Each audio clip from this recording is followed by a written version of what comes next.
नमस्कार बच्चों, मैं डॉक्टर सुनीता कमल, एसपीसी गवर्नमेंट कॉलेज अजमेर। देखिए बच्चों, आज जो हम वीडियो डिस्कस कर रहे हैं वो आपके प्राचीन भारत के इतिहास में मौर्योत्तर युग में पश्चिमी क्षत्रप के विषय में है कि भारत में शकों के आक्रमण हुए थे।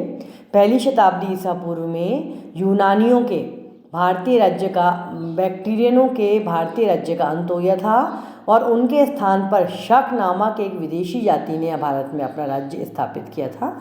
आपको पिछली वीडियो में मैंने आपको बताया था कि किस प्रकार से पहली शताब्दी ईसा पूर्व में यूनानियों के भारतीय राज्य का अंत हुआ था। शक मध्य एशिया में सीर नदी के उत्तर में जैगजिट के निकट रहने वाली एक घुमक्कड़ जाति थी।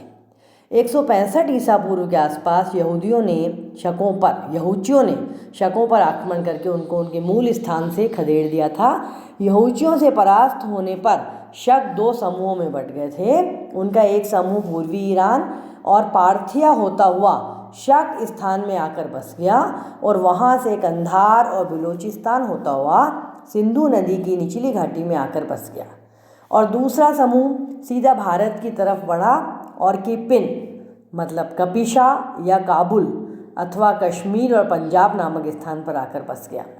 कालांतर में इन्हीं स्थानों पर केंद्र बनाकर ईसा पूर्व पहली शताब्दी में शकों ने भारत पर आक्रमण करके भारत में अपना एक विस्तृत भूभाग राज्य स्थापित किया था।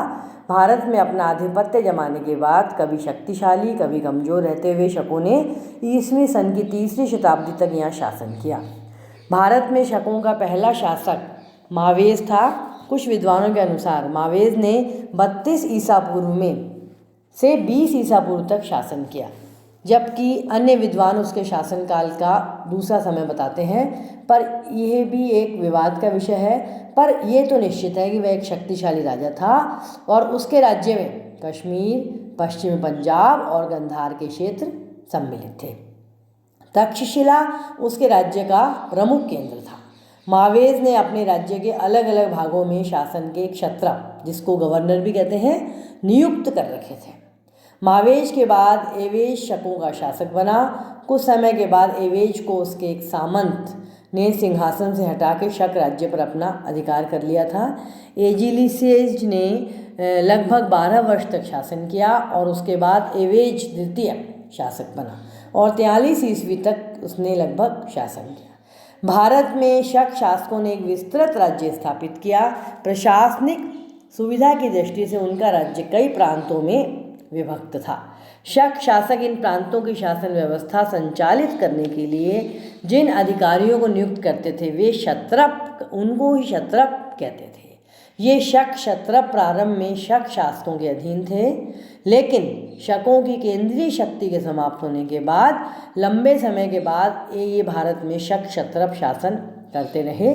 अब आप लोग याद रखिएगा, आपके 2 नंबर का प्रश्न ये भी आ सकता है कि शक क्षत्रपों के मुख्य केंद्र कौन कौन से थे। तो आप लिखिएगा कि शक क्षत्रपों के केंद्रों को 4 भागों में बांट सकते हैं। पहला उत्तरी भारत के क्षत्रप, दूसरा पश्चिमी भारत के शक शहरात, तीसरा मथुरा के क्षत्रप और चौथा उज्जैनी के क्षत्रप। इस प्रकार से इनको 4 भागों में बांटा जा सकता है। और अब इसके बाद में ये 4 भाग जो हैं, ये उत्तरी भारत के क्षत्रप ये और दक्षिणी भारत पश्चिम भारत के क्षत्रप, शहरात वंश, ये इनकी जाति के विषय में अभी भी विद्वानों के अंदर बहुत ज़्यादा मतभेद है।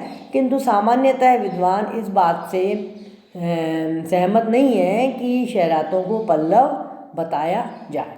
इस विषय में सामान्य विचार यही है कि शहरात शक मूलतः तक्षशिला मथुरा में थे, वहीं से पल्लव शासकों के दबाव के कारण दक्षिण में आकर के बस गए थे।